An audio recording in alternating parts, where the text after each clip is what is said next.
The Prophet of Islam, he married a businesswoman.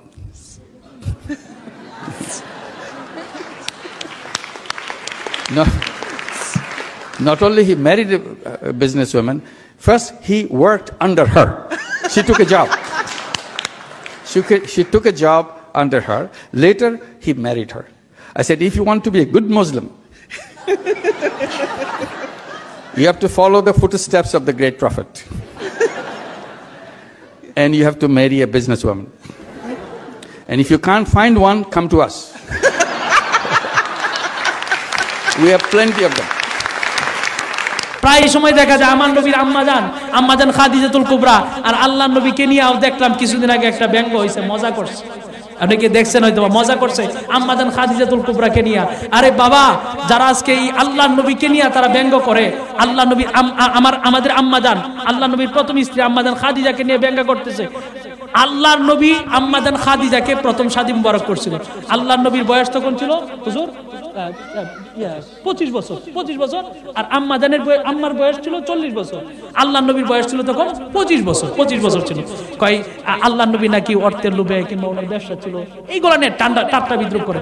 কিন্তু ওয়াল্লাহি খোদার কসম করে বলছি, আপনি কিতাব খুলে দেখেন, আল্লাহর নবী অর্থ এই সব কোনো কিছুর জন্য শাদী মুবারক করে নাই। আল্লাহর নবীজি আম্মাজান খাদিজাকে বিবাহ করার জন্য প্রস্তাবই দেন নাই। আল্লাহর নবী আম্মাজান খাদিজাকে কেন বিবাহ করছেন? আল্লাহর নবী রহমাতুল আলামিন উনাকে এই নবীজির চাচা যখন আম্মাজান খাদিজার ওনার ব্যবসা বাণিজ্য দেখার জন্য পাঠাইছে, ওনার বিশাল ছাগল ভেড়ার পাল ছিল।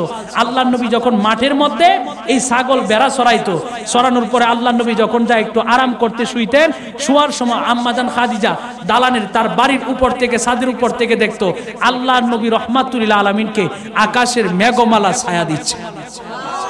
আরো জোরে বলেন না সুবহানাল্লাহ। শুধু তাই নয়, আল্লাহর নবী যদি কোথাও শুয়ে থাকতো, আল্লাহর নবীজিকে এরকম হয়তো, হাদিসে পাকের মধ্যে আসছে, একটা গাছ দূরে, গাছটা আস্তে আস্তে এসে, স্পষ্ট হাদিস আসছে সাহাবী থেকে, যে গাছ এসে আল্লাহর নবীকে ছায়া দিতেছিল।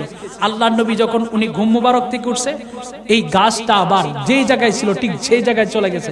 গাছ এখানে আসছে কেন? গাছ মাওলার কাছে ফরিয়াদ করছে, আল্লাহ, ও আল্লাহ, তোমার হাবিবকে পাঠাইছো দূর থেকে, আর কত সালাম দিব, তোমার নবীকে একটু ছায়া দিয়া কাছে দাঁড়ায়া তোমার নবীকে সালাম দেওয়ার সুযোগ দাও। আম্মাজান খাদিজা আর আল্লাহর নবীকে নিয়ে আজকে ব্যঙ্গ করে। আম্মাজান খাদিজা উনি আল্লাহর নবীর এই মুজিজা দেখে ওনার প্রতি পাগল হয়ে গেছে। ব্যবসার জন্য পাঠাইছে, ব্যবসা থেকে আসলো, অন্যান্য সময় ব্যবসার জন্য পাঠায়, কিন্তু এত বেশি লাভ হয় না। কিন্তু আল্লাহর নবী রহমাতুল আলামিনকে যখন ব্যবসার জন্য সিরিয়াতে পাঠাইছে, ব্যবসাতে এত পরিমাণে লাভ হয়েছে, অন্যবার যত লাভ হইতো তার চাইতে অনেক অনেক গুণ বেশি লাভ হয়ে গেছে।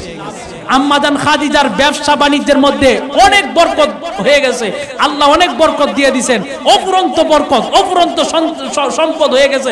আম্মাজান খাদিজাতুল কুবরা বলেন, যেই বালকের জন্য, যেই যুবকের জন্য আমার ঘরের মধ্যে এত বরকত, এত অর্থ সম্পদ, এত কিছু হয়ে গেছে, আমি খাদিজা সিদ্ধান্ত নিলাম এই যুবককেই বিবাহ করব। এই জন্য শায়ের বলে, আল্লাহর নবী গো, নূরের নবী গো, কোন সাধনে নবী পাইব তোমায়। আল্লাহর নবী গো, নূরের নবী গো, কোন সাধনে নবী পাইব তোমায়। দেখায় আপনার মুজিজা ভাগ্যবতী ছিল আম্মা খাদিজা, সইপা দিল আমার জীবন আর যৌবন। আল্লাহর নবী গো, নূরের নবী গো, কোন সাধনে নবী পাইব তোমায়। একটি জবানও বন্ধ রাখবেন না, চিৎকার মেরে বলুন ইয়া রাসূলুল্লাহ। আমার নবী রহমাতুল লিল আলামিন নিজে আম্মাজানকে শাদী মুবারক করছে না, আম্মাজান খাদিজা শাদী মুবারকের প্রস্তাব দিছিল। আম্মাজান খাদিজাই নবীজির চাচার কাছে শাদী মুবারকের প্রস্তাব দিয়ে পাঠাইছিল। তারপরে আল্লাহর নবীকে শাদী মুবারক করছে। শাদী মুবারক করার পরে সঙ্গে সঙ্গে যখন আল্লাহর নবীর উপর নবুয়ত আসলো, নবুয়তের দাওয়াত সর্বপ্রথম আম্মার কাছে নিয়ে গেছে, যায় বলছে খাদিজারে আল্লাহর পক্ষ থেকে ওহী আসছে, আল্লাহর পক্ষ থেকে কোরআন আসছে। আল্লাহর নবীর দেহ মুবারক কাঁপতেছিল, একটু জ্বর জ্বর ভাব ছিল। আল্লাহর নবী যায় সকল কথা প্রকাশ করছে। খাদিজা, মক্কার মানুষ মূর্তি পূজা করে, মক্কার মানুষ মূর্তি পূজা করে। খাদিজা, আমি যদি কালিমার দাওয়াত নিয়ে যাই তারা এই কালিমার দাওয়াত গ্রহণ করবে নি। আম্মা জান খাদিজা কয়, ইয়া রাসূলুল্লাহ, নবী আপনি কি সত্য নবী? নি কহ আমি সত্য নবী। আপনার আল্লাহ সত্য? নি কয় হ সত্য। আপনি আপনার উপরে যেই কিতাব নাজিল হয়েছে কিতাব সত্য? নি কয় কিতাব সত্য। কয় যদি আপনি সত্য হন, আল্লাহ যদি সত্য হয়, আর এই কিতাবও যদি সত্য হয়, পৃথিবীর মানুষ কেউ আপনার কোনো কিছু করতে পারবে না। আমি খাদিজার যত সম্পত্তি ছিল দিন ইসলামের জন্য আপনার কদমে সকল কিছু আমি কুরবান করে দিলাম। আর আওয়াজ করে বলুন সুবহানাল্লাহ। তাইলে আজকে যারা আম্মাজানকে নিয়ে ব্যঙ্গ করে, আম্মাজান আল্লাহর নবীকে নিয়ে ব্যঙ্গ করে, আবার অনেকেই আজহারি টাইটেল লাগায়া আল্লাহর নবীর সামনে, আল্লাহর নবীর স্ত্রী আম্মাজান খাদিজার সামনে এত বাজে বাজে শব্দ ব্যবহার করছে, আমরা তাদেরকে কখনো ইমানদারি বলতে পারি না। কথা বলেন ঠিক কিনা? তবে আল্লাহর কাছে এটা ফরিয়াদ করি, আল্লাহ যেন তাদেরকে হেদায়েত দান করে। কথা বলেন ঠিক কিনা? আম্মাজানের সামনে এত বাজে শব্দ ব্যবহার করলো।